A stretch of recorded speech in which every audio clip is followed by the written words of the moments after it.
Ada jamuan makan sambut tahun baru di bulan Rejab. Liza Abdullah ucap terima kasih Kak Zah jemput makan di rumah. Assalamualaikum ya Allah. Hari ni kita tengok ni ada apa ni? Hari ni kita ada ada makan sambut New Year Kita nak sambut New Year ni. Makan-makan di bulan Rejab ni. Kita sama-sama jumpa. Macam-macam ada. Macam-macam ada. Tuan rumah Kak Zah, thank you very much Kak Zah.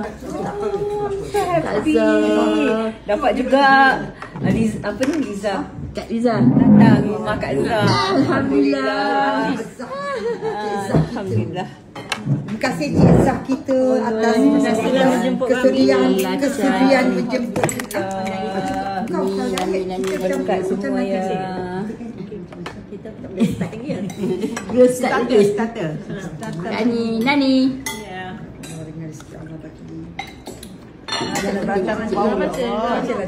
Nanti Nanti kita baca